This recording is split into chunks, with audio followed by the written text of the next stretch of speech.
memorize. Next question.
Okay, great. So the majority of you went for the waking up at the middle of the night coughing.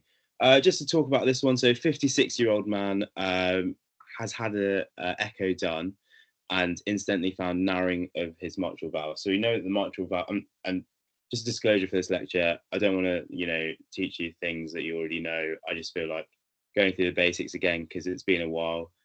So I'm sorry if I sound a bit patronising or condescending going through these little points, but just bear with me. So yeah, narrowing of the mitral valve. So we know it's on the left side of the heart. So left side of heart failure signs would be waking up at the middle of the night coughing. The rest would be right-sided heart failure signs. So yeah, heart failure investigations. The only thing you need to know, I know back and forth he wants to learn like all of like the ins and outs of investigations, when you should do such imaging, TOE versus TT, etc. But essentially, you want to know you've already got so much 50th stuff to learn. Please try and streamline your learning for fourth year GP because it is one of those ones that you kind of just need to know the bare bones of it. And then once you do that, you'll be absolutely fine. So yeah, all I want you to know for heart failure investigations, BMP is first line, and then you go on to do an echo after that. Next question.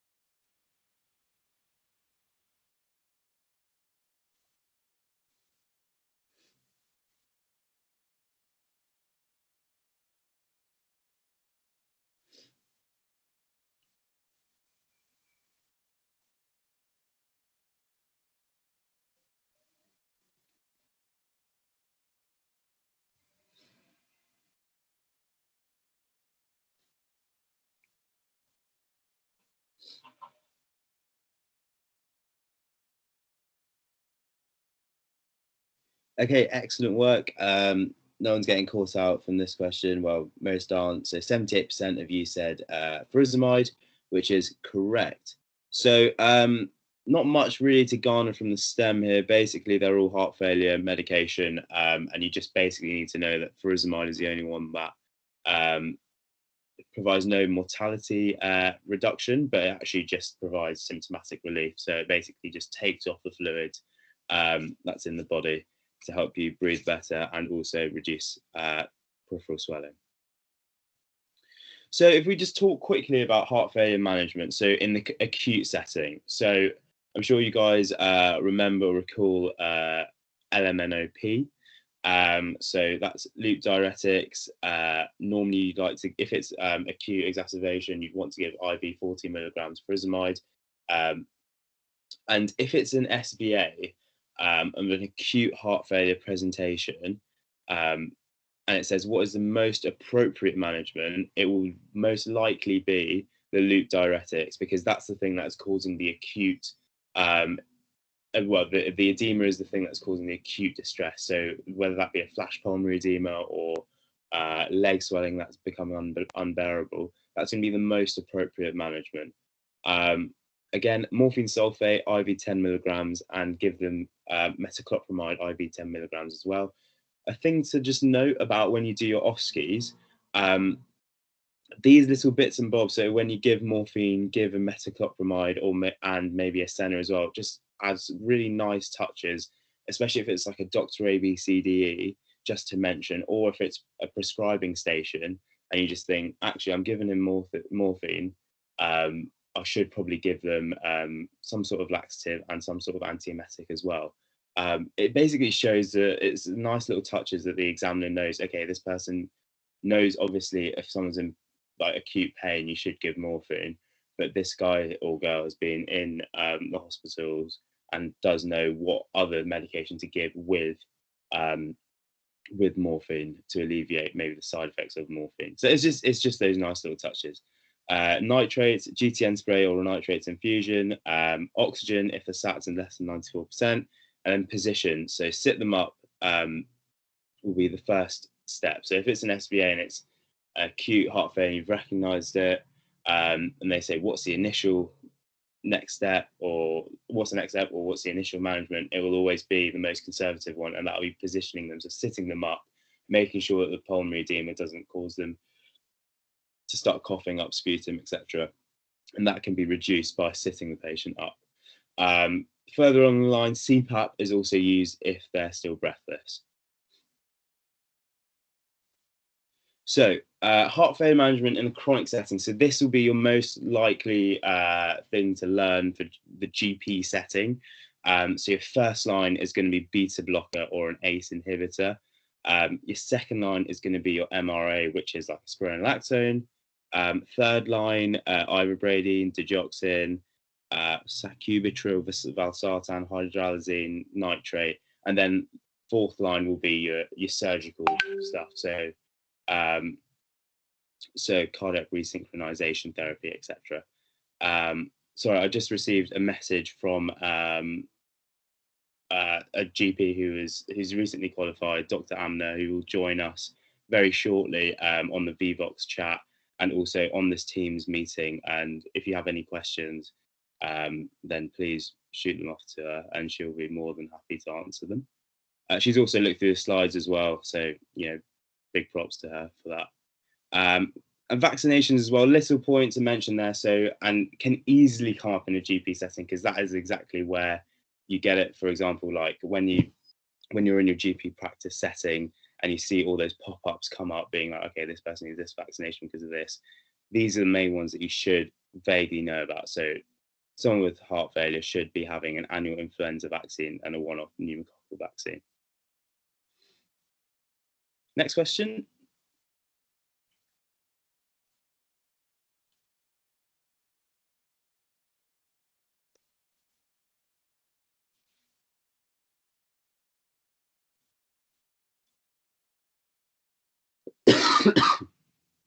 Hopefully that's coming up a bit clearly for you guys to answer. Apologies if not. As I said before, the slides are all on the. Oh no, this is the SBA, so it's probably not. Forget I said anything. Rip.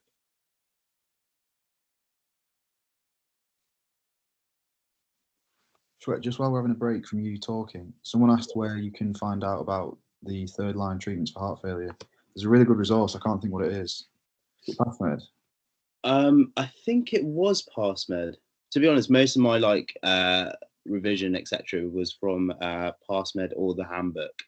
But I think PassMed had a really good. I think I seem to remember PassMed had a really good flow diagram for it. So I'd say that's your best bet.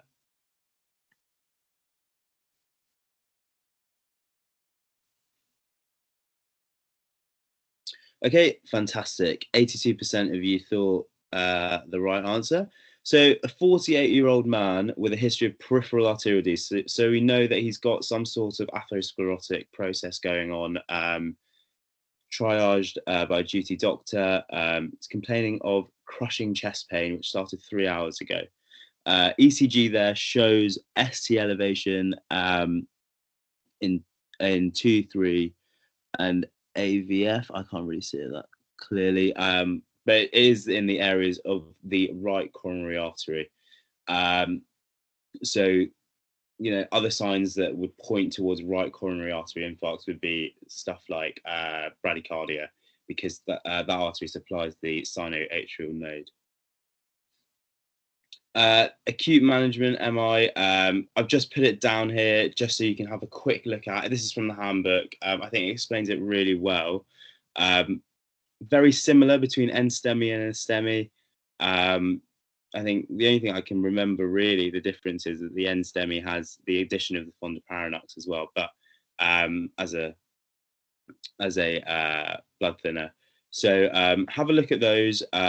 Again, don't be caught out with the one thing I struggled to get my head around really was the whole 12 hours and 2 hours business with STEMIs. So the way I see it is they can have a PCI if the symptoms started 12 hours ago, and once they've been seen, it's not more than 2 hours since they've been seen by a doctor, basically.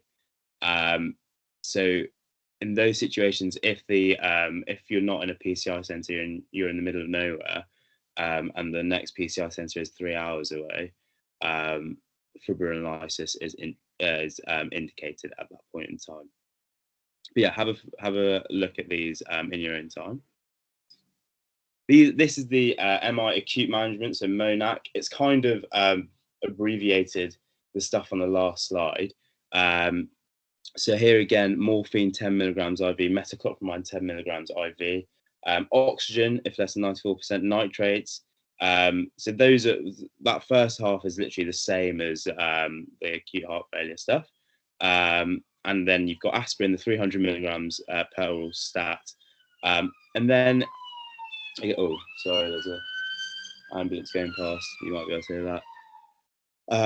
And then you've got the antiplatelet stuff. So back in my day, when we were in fourth year, it was kind of like, oh, let's just give them clopidogrel, 300 milligrams PO stat, and that was basically it. But when I was doing my revision this year, I saw that prasugrel is like the one that they like to use mainly, 60 milligrams per oral stat, if not high bleeding risk. And then if they have got high bleeding risk, then it's something like clopidogrel, 300 milligrams per oral stat. I think it'd be so harsh for them to give you a question where it's like, what blood thinners would you pair with aspirin, or sorry, what antiplatelet would you pair with aspirin in an MI situation? Give you like prasugrel, ticagrelor, and clopidogrel, etc. I think that'd be really harsh. So stick to one and make sure you've got the right right dosage is what I would advise, basically. MI chronic management. So the classic five groups there. So you've got your beta blocker, ACE inhibitor, spironolactone, and those are the cardioprotective drugs. And then you've got statins, which will obviously be kind of secondary prevention. You'd want to give that 80 milligrams at night. And then you've got the dual antiplatelet therapy, which will be there for 12 months. So that'll be aspirin and clopidogrel, 75 milligrams each. Next question.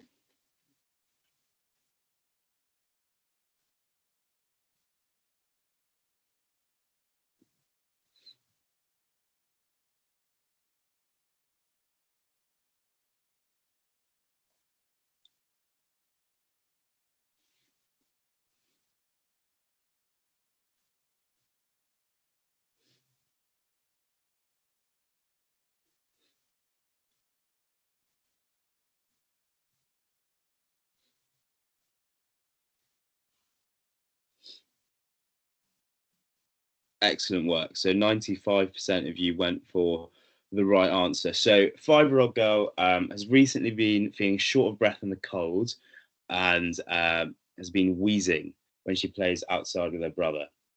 Also has a history of atopic dermatitis. So looking at that step, we know that she's wheezing. Cold air brings out a shortness of breath, and she's got some sort of atopic picture.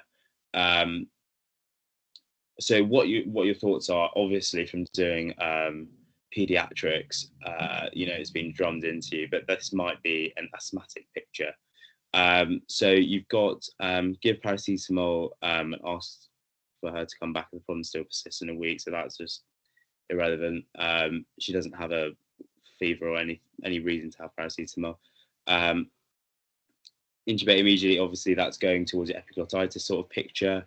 Trial of salbutamol is the thing you'd want to do to see if it was asthma or if the trial of salbutamol would help in cases of asthma. Admit to hospital, so I don't think she's got any of those red light features there at all, and then give her a prescription of penicillin V. So that's thinking more of like acute laryngitis sort of sore throat picture, which this isn't. Next question.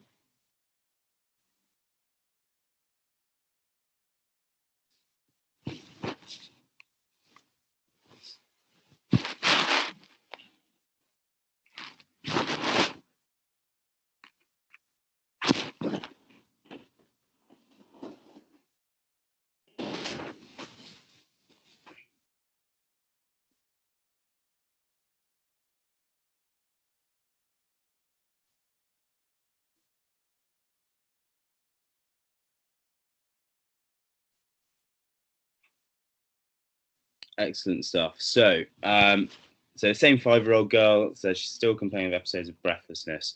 Also developed a cough during the night, and she was started on salbutamol inhaler last month. So, what is the next step in management? A bit of a sneaky question, but luckily most of you didn't fall for the trap. Look, the next most common answer was A, and I know what you guys are thinking. And to be honest, if I read it really quickly, I'd probably go for A as well. But this is why it's really important to read the last bit of the question. So what's the next step in management? So we know that her asthma isn't being controlled well and she needs escalation. But before we can do that, it's really important to check inhaler technique, because it might not be because the salbutamol is not working anymore by itself. It might be just because they just have poor compliance or not using an inhaler correctly enough. For example, when I was at my GP surgery, one of the doctors I was shadowing said that they had a similar case and they checked the inhaler technique, and instead of doing the proper inhaler technique, they would spray the inhaler technique into the air and then use their mouth and then kind of like walk into the air that they spray their salbutamol into. So yeah, I mean, it's something that you have to check before you escalate, basically. So yeah, respiratory. So if we look at the asthma buzzwords, I'm sure you're sick to death of these doing peds, but yeah, so it'll be something like exercise induced, caused by precipitants like cold air, diurnal variation, disturbed sleep, other atopic diseases, acid reflux. So think about asthma when you see these sort of words in the stem. The worrying signs of asthma. So this could come up in your GP setting, and it's just something that you need to revisit. I've just had this table out here handy for you guys. Just have a quick look at to make sure you're familiar of when to escalate and who to escalate to. So a life-threatening attack is, I don't really tend to remember the parameters as such. The only thing I would really want to remember for a life-threatening attack is the fact that everything kind of shuts down. So your heart rate goes slower, you get a silent chest, there's confusion, exhaustion, you're not able to basically start like breathing yourself, and you're going into a drowsy state. So everything kind of shuts down, and the PEF is less than 33%. So those sorts of signs is what I think about when I'm considering, okay, this is actually something that's a lot more than severe.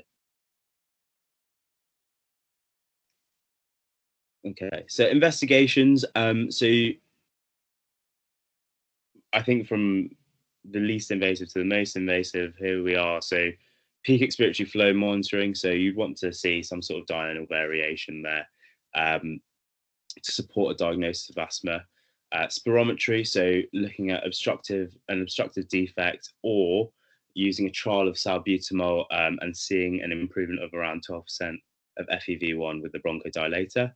And then lastly, fractional exhaled nitric oxide pheno test. So a high nitric oxide breathed out indicates inflamed airways.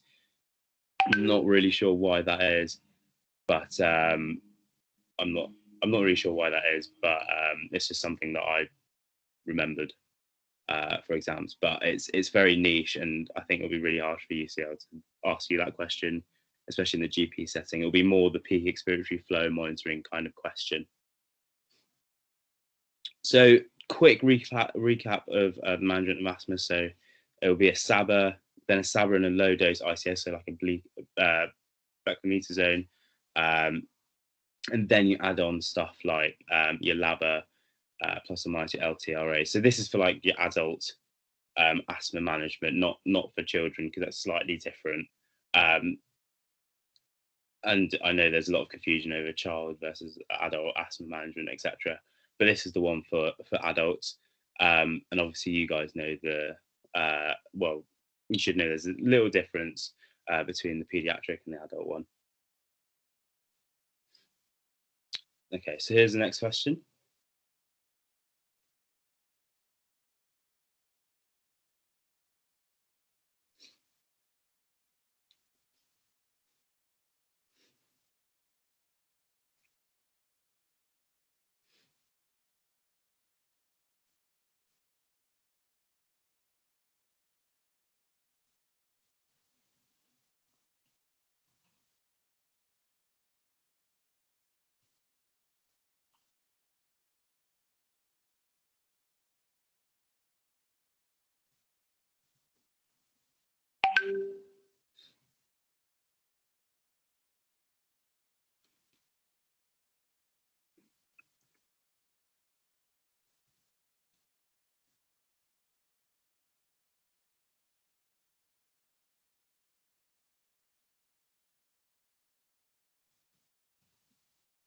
Excellent.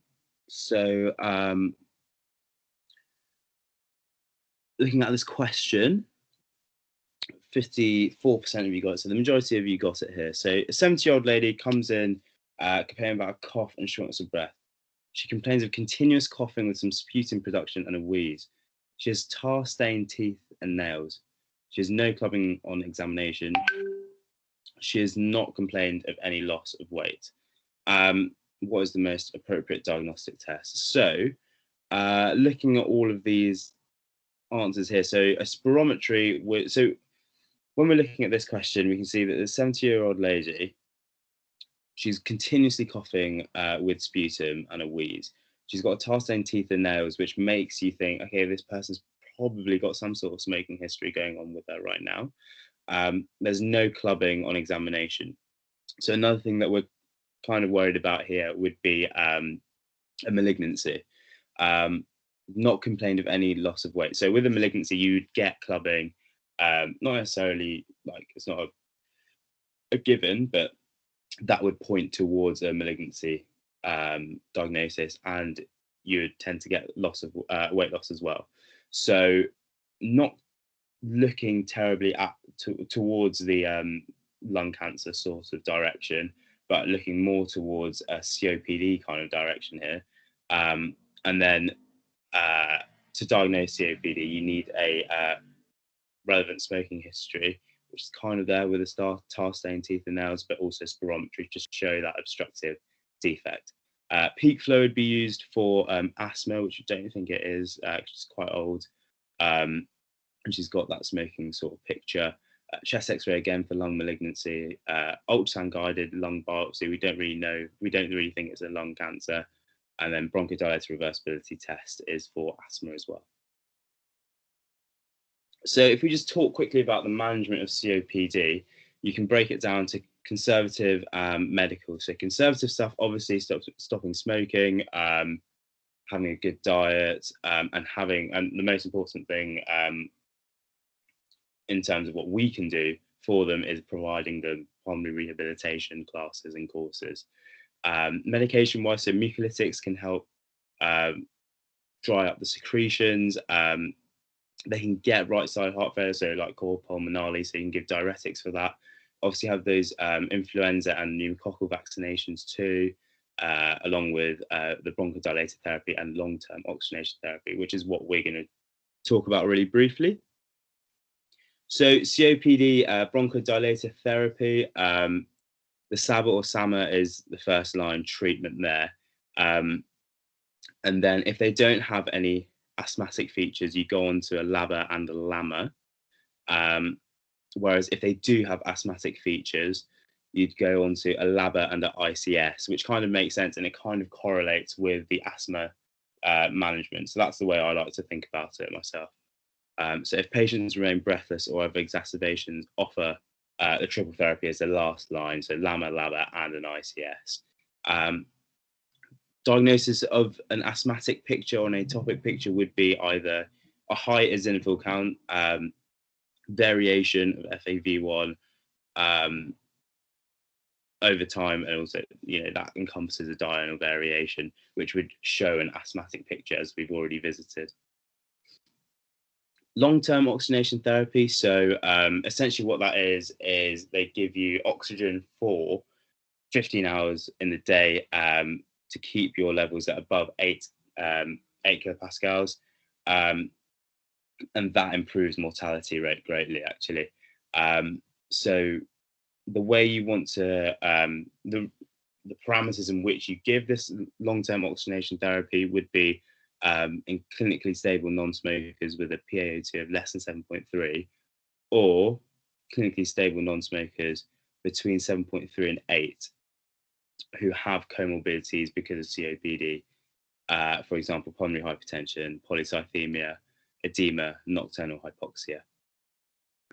The way you work out whether whether the PaO2 is what it is by doing ABGs on 2 occasions at least 3 weeks apart to give an accurate picture of where their PaO2 saturations are at.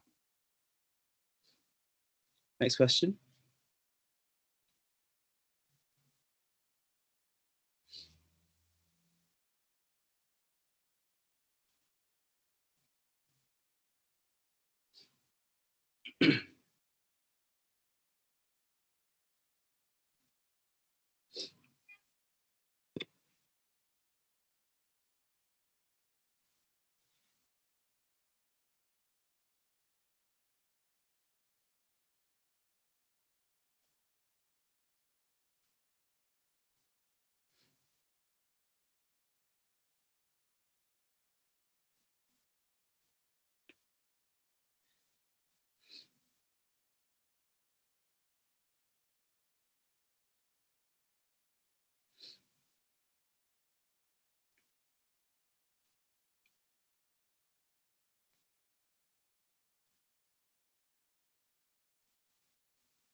Excellent work, people. So the majority went with record her AMTS score. I think this was a mean question, personally, and I made it as such. So this is looking at a pneumonia picture.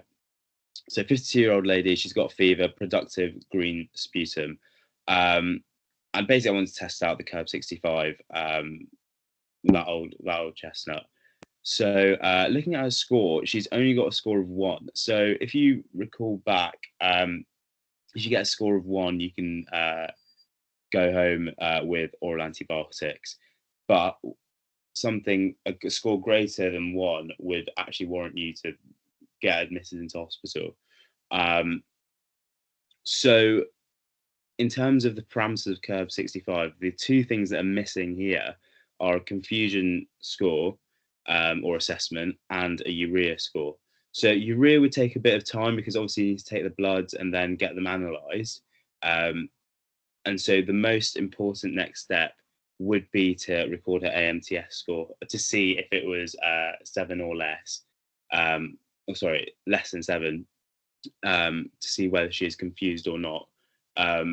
Normally in a STEM, especially in UCL STEM, they'll say they'll either give you an AMTS score or give you indication that they're confused just by basically saying, oh, 50-year-old lady is delirious when she comes into the GP practice, or confused, or doesn't know where she is, etc. Just to give you a little signpost, actually, do you know what, she is confused.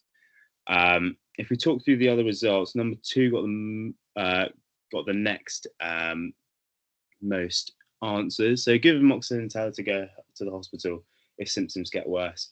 So I can see why people did that, because they saw a curb score of 1, and that is what you do in a curb score of 1. But we haven't tested all those parameters out, so I cheekily added to record her AMTS score in there. So here's the curb 65 score. So as I said, a score of 0 to 1, low risk, consider home treatment. Number 2, probably admission, and then 3 to 5, admission, manages severe. So just have a quick look at that when you can. Have a quick recap of the parameters. Management. So this table is taken out of the Oxford Handbook of Clinical Medicine, edition 10. But essentially, I don't think you need to know any of the right-hand side. If you've got a good grasp of what I've written on the left-hand side, then that is all you need. Cool, next question.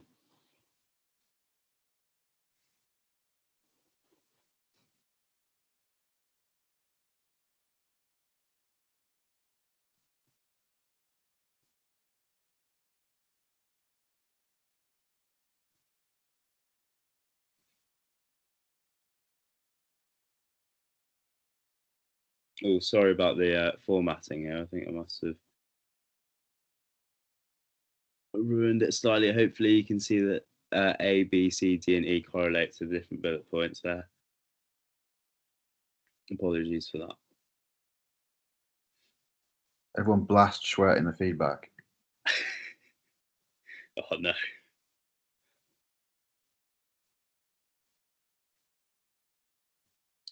Excellent work, everyone.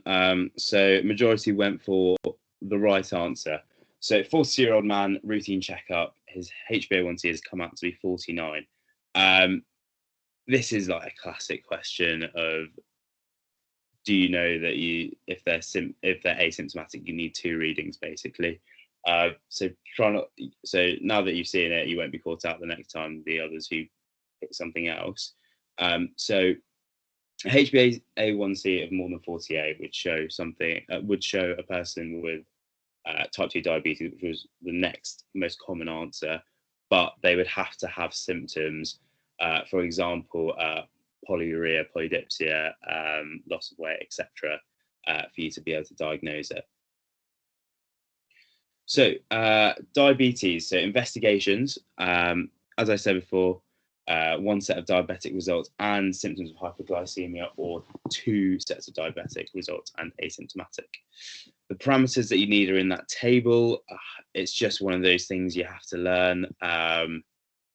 It's annoying, but as a doctor, it will literally be there all the time, like whenever you practice, because it's such a huge disease and so prevalent in today's society. So it's worthwhile getting to know these numbers. The management of it. So somebody who's pre-diabetic would get conservative management. People with type 1, who have type 1 diabetes will get insulin. Type 2 diabetes, you want to try and see if they can reverse it through education, lifestyle, etc., conservative management. And if they can't, you'd want to put them on diabetic medication and then insulin. Other parameters that you want to try and control is their risk of developing coronary vascular disease. So giving them a statin if they need it for primary or secondary prevention, or as we mentioned before in the first few slides, blood pressure medication. Normally you'd want to treat with ACE inhibitor first line, unless they're Afro-Caribbean, then you'd want to go for the angiotensin receptor blocker. Here's the classic PassMed diagram. I think it's fantastic to put all of those medications in one section. So just have a quick look through that. I think I have a table coming up. Yeah, I've got a table coming up which goes through the salient points of tidbits of knowledge, what you need to know. So metformin, increased insulin sensitivity, avoid it if the EGFR is less than 30. Is really important, and it's something that will be drilled into you when you guys do your PSA next year. Like classic bits like that are really important. I'd go through it, but it's just a table. It's just there for your summary, for your notes. So go through it in your own time, but it is there, and it should have all the little bits and bobs you need to know for each of the silly little medications that will go down. It's really hard to remember these medications, but again, as I said, everything about diabetes is so important. So it's worthwhile trying to remember these little bits and bobs. I know, I'm sorry to say that. Complications is just a quick list of complications. So you've got your microvascular and your macrovascular complications. So microvascular stuff, retinopathy, nephropathy, neuropathy.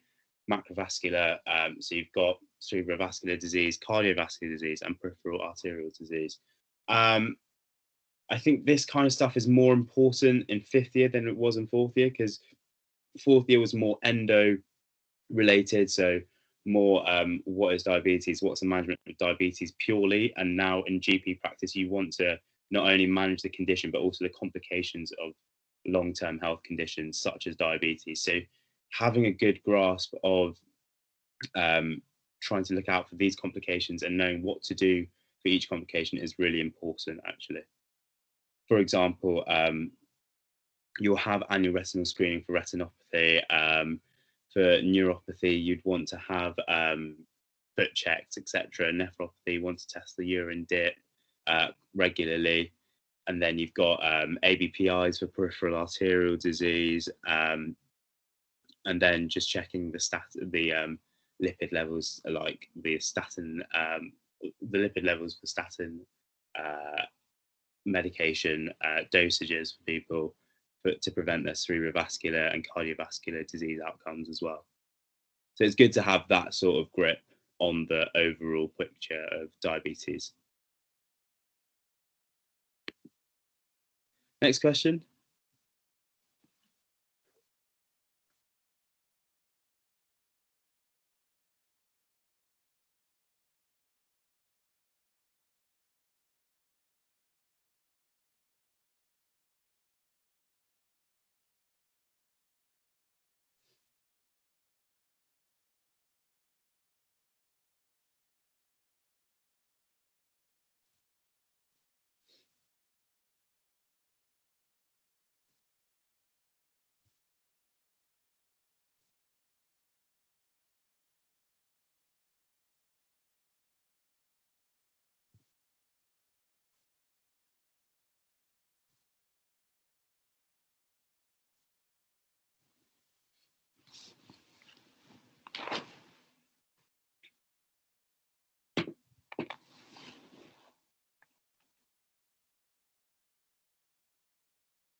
Okay.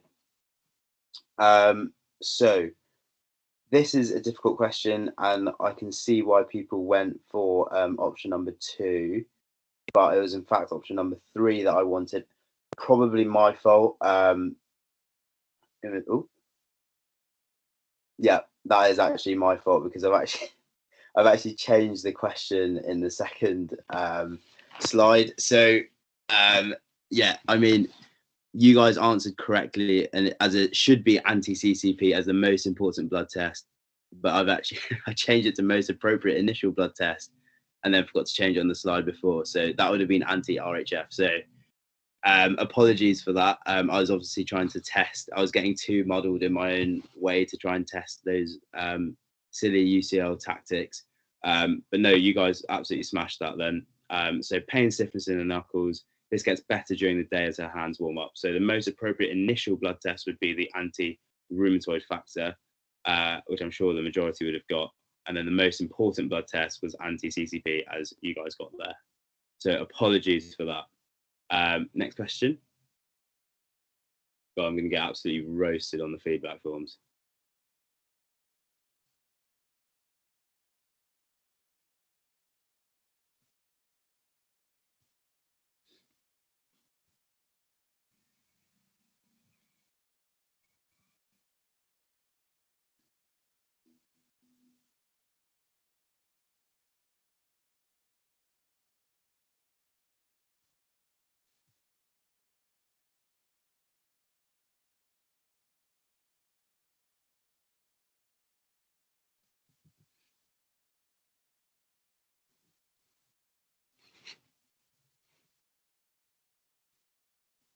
Excellent work, guys. So the majority went for ophthalmological examination. The only thing you need to pick up on this one was hydroxychloroquine. So if you see that, ophthalmological examination is the way to go. And we'll talk a bit more about that in a bit. So rheumatoid arthritis is a chronic health condition which UCL loves testing on, especially in the GP setting. So your first line test would be anti-rheumatoid factor. And then if that is negative and you're still suspecting rheumatoid arthritis, then you do an anti-CCP test. And again, just like with heart failure, try not to get bogged down with the ins and outs of investigations. In the GP setting, this is what you would do, aside from obviously doing like a history and examination.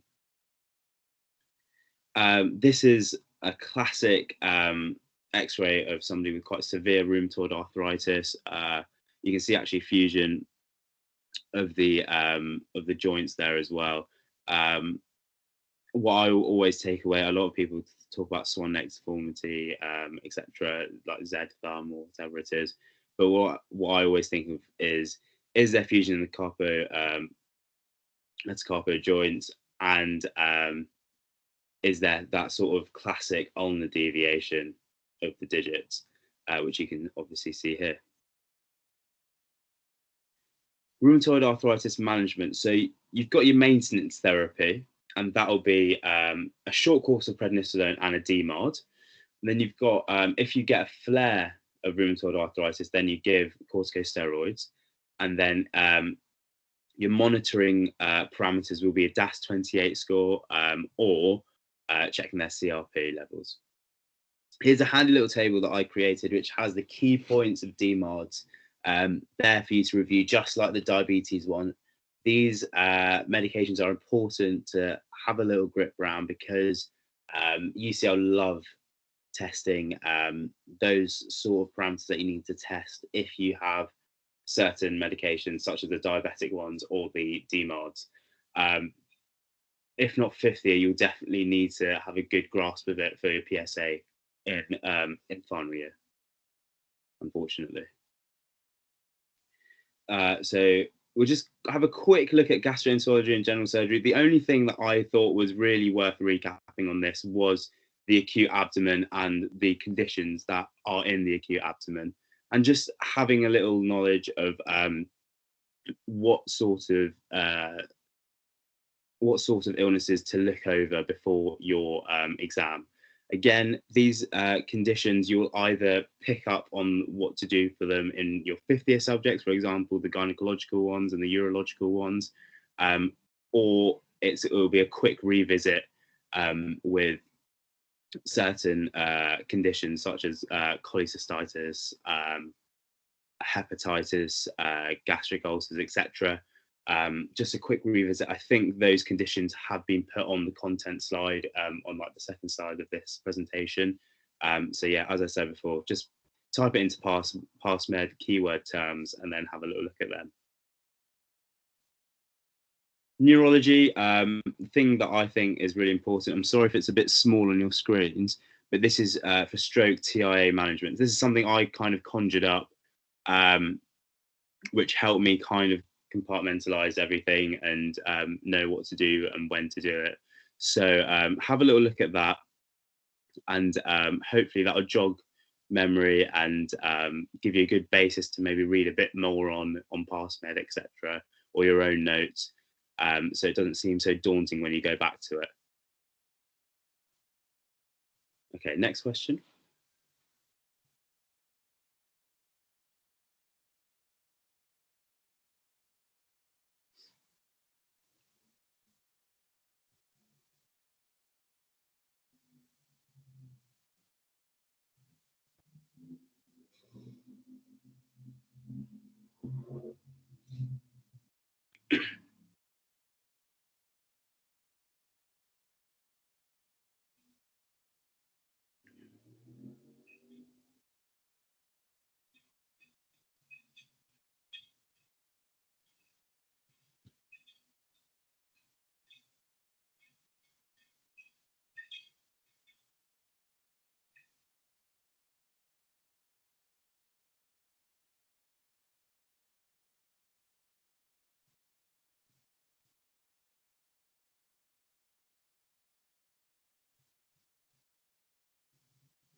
Okay, really well done. So the majority went for the right answer. So 43-year-old man of Indian origin, etc., etc., spiel, productive cough, lost 3 kilos, streaks of blood in the sputum.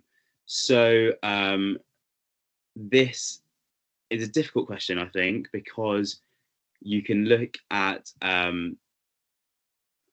different things as the most appropriate management, but I think the most so sputum sample is a good shout, and I think that was the second most popular with the MAN2 test. So sputum sample would be a good shout to do. I think it would be definitely an investigation that would be done, just to see if there's like an infective cause of the productive cough.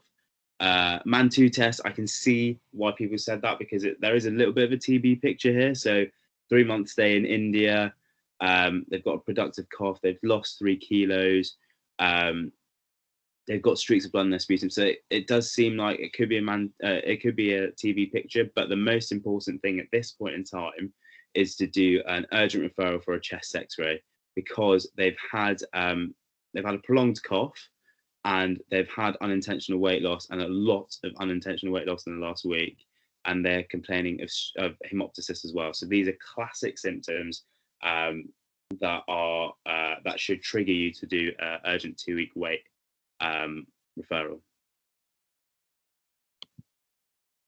So 2-week wait, so important. What are the important 4th-year ones? So these will definitely come up. One of these will, if not more than one of these, will definitely come up in your exams. So lung cancer, you'd want to send them off for a chest X-ray. Upper GI cancer, you want to send them off for an OGD, and lower GI cancer, you want to send them off for a colonoscopy. Learn these referral guidelines off by heart. And yeah, I am really sorry to say that, because they are a bit of a pain, but they are so important in the GP setting. You'll get other 2-week wait questions potentially in your exam, which tie into your 5th-year topics, for example, for endometrial cancer or breast cancer, etc. It is a huge topic in GP, and will definitely be tested on in your exams, whether that be in the SBAs or OSCE or both. I've attached a link to the Macmillan 2-week wait referral guidelines link. I think it's such a good booklet to have a quick look at, especially just before your exams, because you'll have all your knowledge fresh in your brain, and then you'll be able to really appreciate why certain symptoms correlate to which referral guideline. I definitely think it's worth just flicking through that booklet. It's really nicely laid out and really easy to follow. Okay, next question.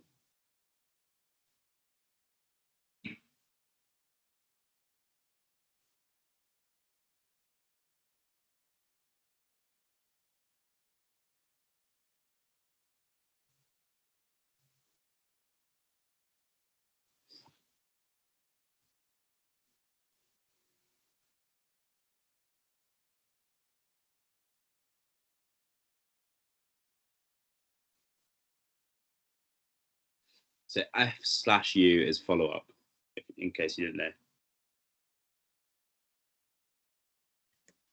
I always use it to mean something else, to be honest. Steady.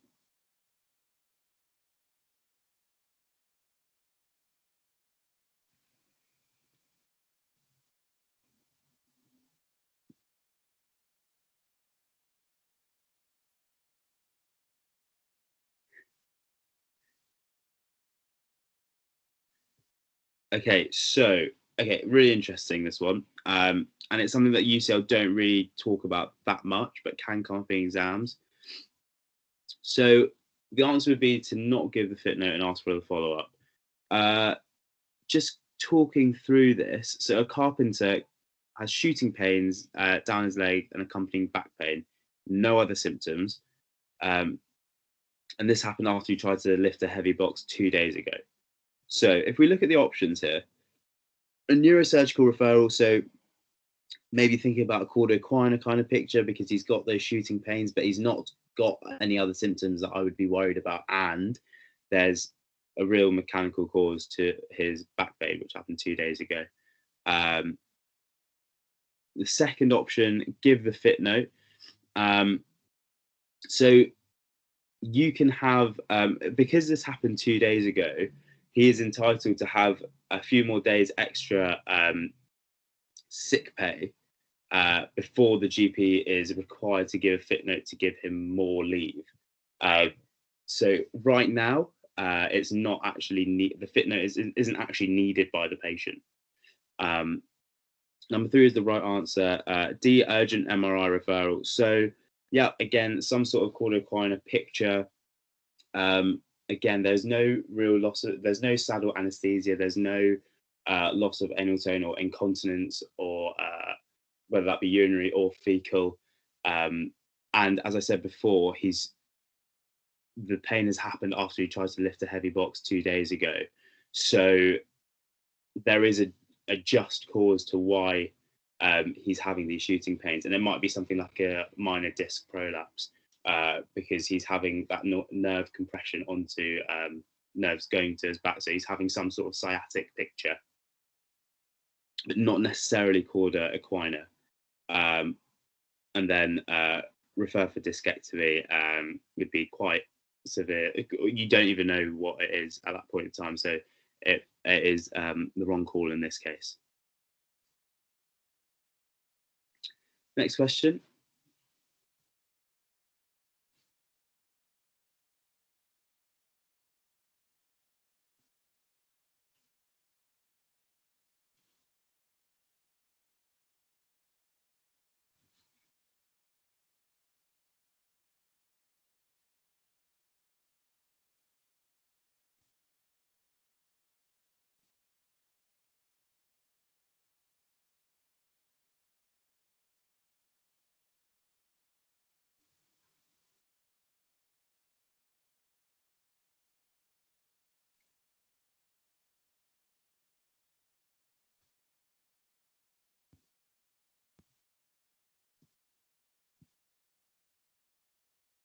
Okay, so excellent. The majority went for the right answer here.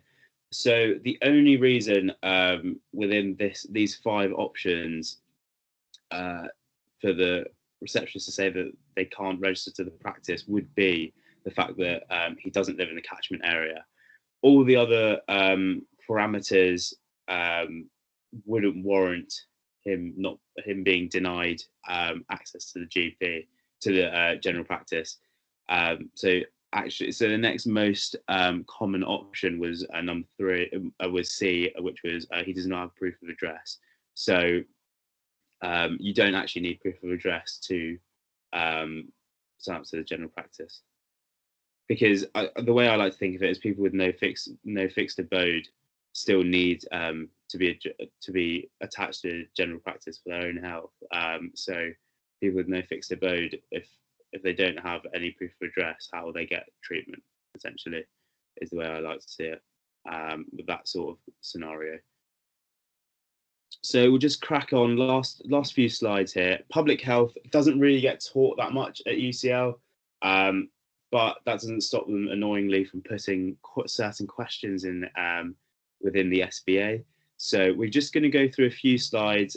Just lastly, little random bits of knowledge that may or hint may or may not come up in your 5th year exam.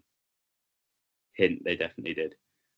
Medical forms. So you can self-certify and take sick leave for up to 7 days without needing a doctor's note, so the fit note. So that addresses that first SBA there. Types of fit note, you've got a Med 3 form, which lasts 7 days.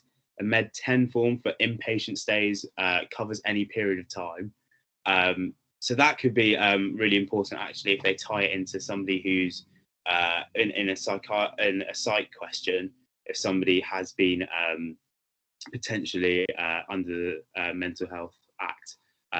The section, it has been sectioned essentially through an inpatient psychiatric care. So they might need a Med 10 form for that, as an example of how it kind of relates to different 5th year topics. MAP B1 leave, obviously that relates to maybe an obstetric sort of cause. And self-certification. So patients can fill out to get sick pay. And as I said, that can be done for the first 7 days. Patient activation levels. I am sure that most of you have never heard of this. I didn't hear of this until after the exams. I mean, the first time I did hear of it was when I was in 5th year and we got given an SBA in the actual exam on patient activation levels. But yeah, here you go. This is what patient activation levels is, and it kind of groups patients into how motivated they are in reaching their medical health targets. Have a quick read of this. It came up last year as an SBA, and I was literally like, what the hell is this? But here it is for you, and hopefully you'll be much better equipped to answering the question now. Motivation levels. So I think I got this off of one of those random CPP UCL lectures that no one really pays attention to, and it's about like that classic like motivational learning sort of interviews. And hint, this came up last year. Don't really know if that's a hint. I'm just telling you it did. So this came up, and the magic number that you need to learn is 7. So if they're motivated at a level of, if they say that so the question would be something like, a GP would ask, how motivated are you to reach this goal of losing X amount of weight, let's say, and they say 7 or more, then, you know, they know that they're pretty motivated. If it's less than 7, then it's kind of like, okay, we need to talk about why you're not motivated, exploring the pros and cons, etc., and trying to get that self-motivation up to 7 or above. Don't ask me why it's 7, it just is 7, and UCL teach you that it is 7. So learn 7. Motivational interviewing. So this is just how to be, I don't know, I guess, encouraging people to continue their own motivated journey, I guess, through their own medical health. And it basically, it's kind of a nice thing to have for your OSCEs, like when is it appropriate to affirm success, affirm effort, etc., checking importance of what the medical health condition means to them, etc., and when you should do it and when you shouldn't do it. Try to take this in and I guess what I'm trying to say is, I know that you guys are not robotic, and you know, you're UCL medical students, you're not just like scientists and stuff. Like UCL do a really good job in selecting our cohorts as people who are not only incredibly intelligent, but also very good at communication skills. So don't look at this as like, okay, I need to affirm their success if they have achieved their action plan or whatever. Be natural, use this as some sort of a guide as to where to lead the conversation if you need to, but just be yourself, to be honest. This could be used in an OSCE mark scheme, for example, like did they affirm success, or did they check importance again? Was it more than 7? Motivation levels for the patient. But I think it's going to be minor marks. Just be yourself, don't become robotic, and you'll be absolutely fine. But here it is, just for you to have a quick look at. But yeah, remember the number 7. Keep remembering it.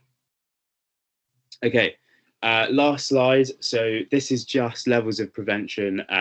It could come up in a classic medical stats station for you. In your OSCEs, like what is primary prevention or secondary prevention or tertiary prevention. This table basically outlines what it is. It very easily can come up as a SBA as well. And it's quite important just to know the definitions of it and examples of it for you to then apply to different, for example, medical papers that you might have to explain to patients, which I think, well, it came up in 4th and 6th year for us, and probably will come up for you guys as well as like a medical stats station. But yeah, that's the last slide. Thank you very much for listening. I've gone just a little bit over an hour. But yeah, if there's any questions, then Dr. Amna is here and has been here for the last 45-50 minutes. Hopefully she's been able to answer some questions for you. If there's any more, then let us know. If not, yeah, there we go. Ed's just put in the feedback form. If you can provide some feedback, that would be really lovely. If you can do that now or later when you're a bit less busy and a bit less brain fried, then we'd really appreciate it. If not, thank you very much. I know it was like a bit all over the place, but I just wanted you to have like a set of slides that has the most important bits and bobs that you need to learn for 4th year, because I know that was a really that was a big worry of mine, because I didn't know what the hell I need to learn. But hopefully this has alleviated some sort of anxiety for you guys. You guys will smash it. You guys will do really well. So yeah, apologies if it was a bit all over the place, but I was trying to cover the main chronic conditions that you might encounter in the GP setting. So thank you very much for being patient. And thank you, Dr. Amna, for joining us today. Obviously, my right-hand man, Ed Bollen, for sorting out the behind-the-scenes stuff. Big up. Shwet, there's a few people asking, can you clarify what medical stats for prevention are? And someone says, can you please tell us a bit more about the stat station and what that means? Sure. Yeah, it's a good question. So what will happen is they will give you a station in the OSCEs, and it will be a patient who comes up with a paper, which is like not really an abstract. It's a bit longer than an abstract. It's about A4. It's a side of A4 essentially, and it will give you really clearly outlined the title, the introduction, like methods, results, stats, conclusion, and you'll have time to read through it, and make sure when you're in that situation, read through it properly, because they will then ask you questions about it, and it will be stuff like it'll be stuff that was on the page. So for example, in our 4th year, we got given a patient who wanted to see if he needed to change his ACE inhibitor to an angiotensin receptor blocker. And he had a paper there, and we basically had to then read that paper and see whether he needed to basically change or not. I think both. And then in 6th year, we had a patient who'd recently had COVID, and he was wondering why he wasn't on dexamethasone. So if I just quickly talk through both those stations and what happened. So the ACE inhibitor ARB1 in 4th year, the common things that you need to pick up on when you're reading these papers is the fact that normally the patient who has come in to see you will not, and I repeat, will not fit the group of people that the study is actually tested out on. For example, let's say I was the patient, and I'll be a 24-year-old guy being like, okay, should I change to angiotensin receptor blocker? And the paper will have results from people who are 65 to 80 years old who are female. And then you basically say to the patient something along the lines of, you're not the right fit for the bill, basically. And then you'll have stuff like, certain conditions can change. So in 6th year, they said that they did the results on patients who needed oxygen support whilst they had COVID in hospital. And our patient conveniently didn't need any oxygen support whilst he was in hospital. So at that point, you say something, a similar thing along the lines of, you're not really what the study was, the type of person that studied that was aimed for. So that can happen. So you have that, and then they'll ask you questions specifically about the medical stats. So what I'd recommend doing is, there's only 4 things that I think I really revised properly on how to explain to someone, because I can get a little bit muddled up. So that would be sensitivity, specificity, negative predictive value, and positive predictive value. And each one, it will be something like, what I would suggest is saying something like, oh, if you've got 100 people that have the condition or have a positive result, the blah blah blah is when 80 people have it. So it just gives a nice way for not only you to not get stuck, but also them to the patient to be able to easily follow. I would explain it now, but I feel like people are probably a bit too bored for that and want to probably shoot off. But I'm sure if we suggest it for one of the future lectures, we can add that bit on at the end for you. But yeah, essentially those things you should be revising how to explain. So specificity, sensitivity, negative and positive predictive value. Wait, I'm really sorry. Go on. Everyone says, please can you explain? Oh, okay, fine. Okay, put me on the spot. Right, so obviously I don't have slides, so it might be a bit difficult, so please bear with me. I'm going to try and make this as simple as possible. So sensitivity and specificity look at the disease, and negative predictive value and positive predictive value look at the results. So with that in mind, let's go into sensitivity and specificity. So sensitivity is how good a test is at picking up a disease, right? So the way I would explain it to someone would be, okay, so sensitivity, so if a test has a sensitivity of 80%, out of 100 people who have the disease, 80 people will get picked up by the test, if that makes sense, right? Specificity is how good a test is at saying someone doesn't have the disease.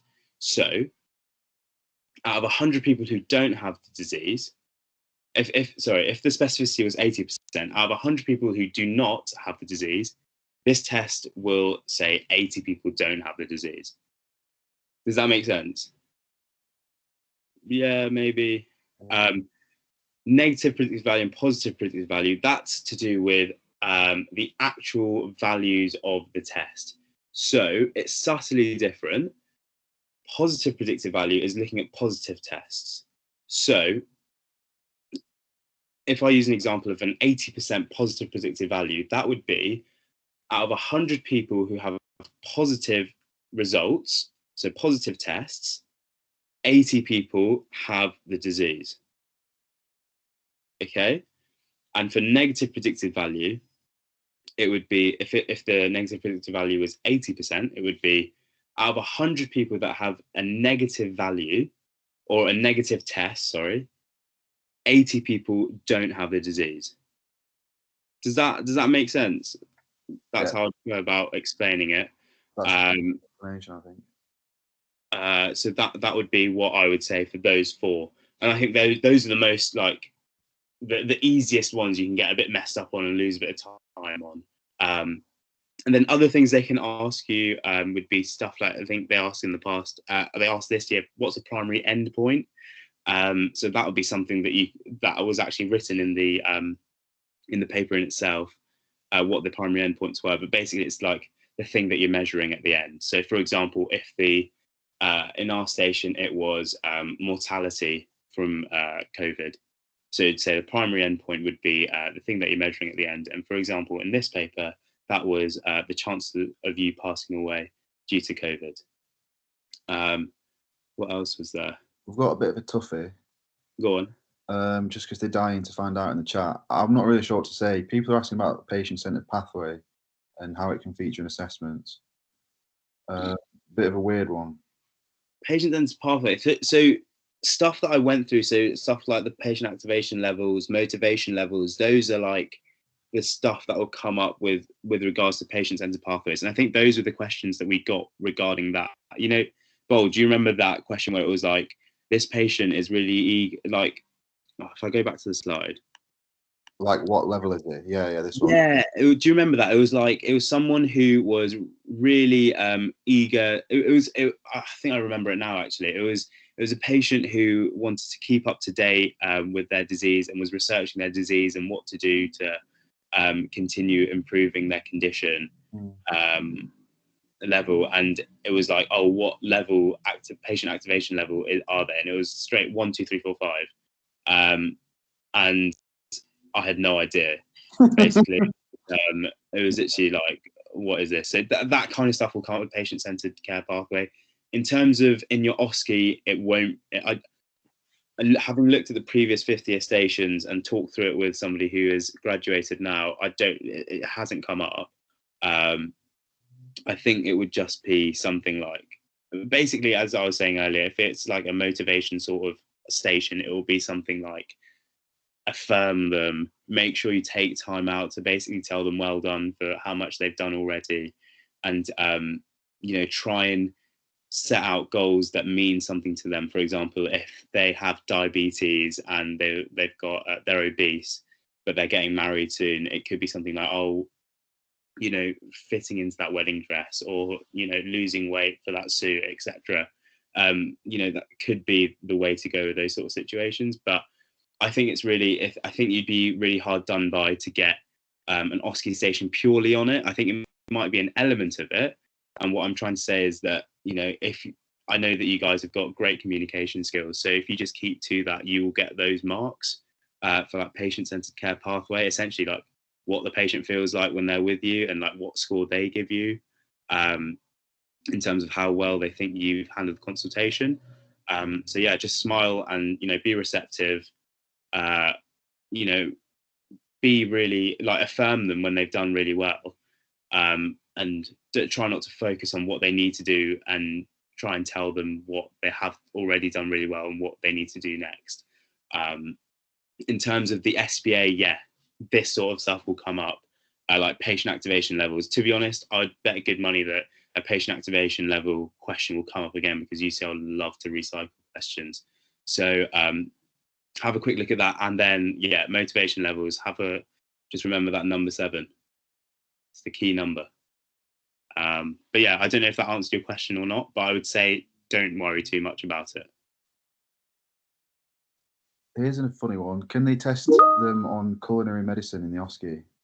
So apparently there was a station in 2016 where you had to prepare pot noodles without water, but otherwise, I'm not sure. I'm not really sure.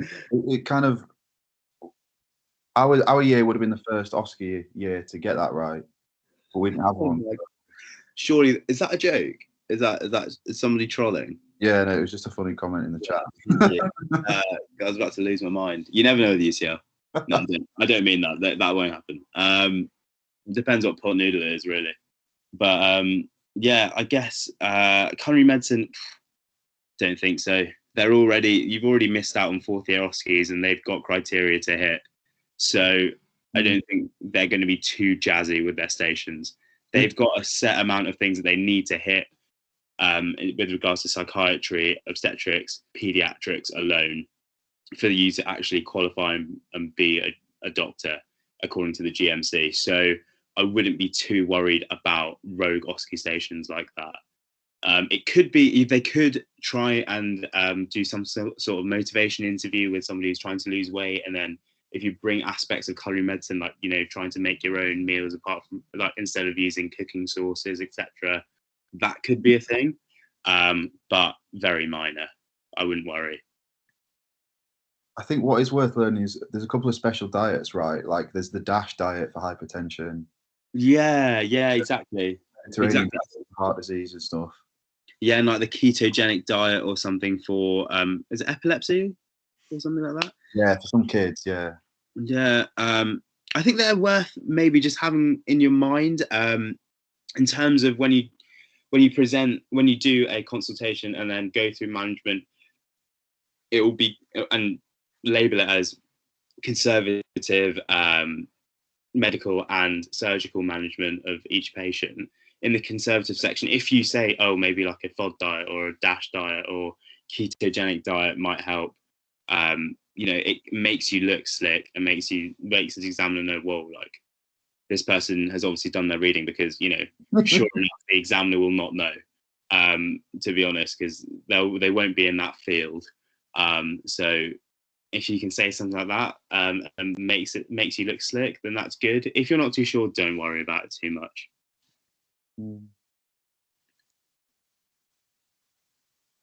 I think we've kind of strayed away from questions and we've just got meme and joke comments now, so we'll potentially. Oh, no. I'm trying to do it, which I shouldn't do. As soon as culinary medicine gets suggested, I knew that chat was going in the wrong direction now. Everyone's brain is fried. Yeah. Well, good. If you've got any more questions, then post it on the event page and we can